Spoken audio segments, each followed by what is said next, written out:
Colorado currently riding a 3-game winning streak heading into tonight's interleague game against the Detroit Tigers. The Rocks looking to get back to 500 for the first time since May 25th.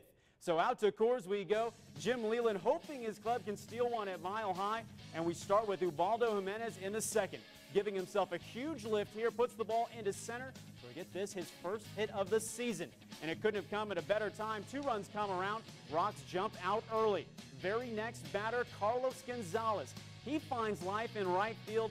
Chris Iannetta would come around to score. Rockies put up 3 runs in that second inning. However, a scary moment here for Jimenez in the 6th. He pulls his hamstring on the first pitch of the inning. He would leave the game and is now day to day. So Detroit would get 3 back in that frame, but Chris Nelson extends Colorado's lead in the bottom half. He goes yard for his second time in as many days. Rocks now lead 5-3. So to the 9th we go. Tigers threatening. Brennan Bosch putting one into right. That would score Alex Avila. Now just a 1-run game. Next batter, Miguel Cabrera. But Houston Street gets him to fly out to left.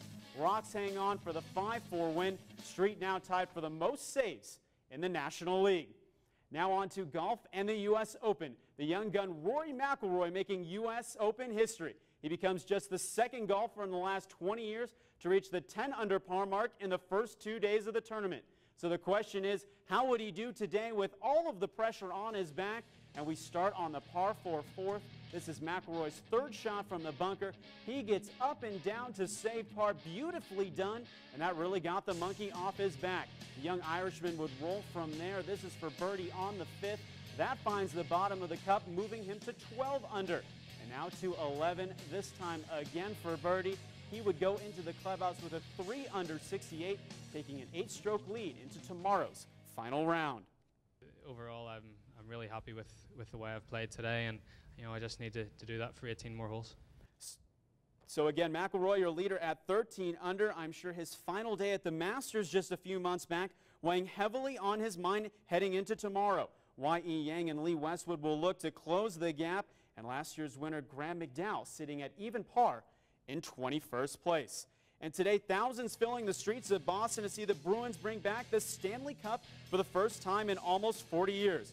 Bruins, of course, rallying back from a 2-0 deficit against Vancouver to claim this year's NHL title. This is the 5th time in history that the Cup has been won by Boston, the first coming all the way back during the 1928-29 season. And finally to NASCAR, this is the Nationwide Series Alliance Truck Parts 250 in Michigan. And there was trouble in the pits early. Luckily, no one hurt in this collision.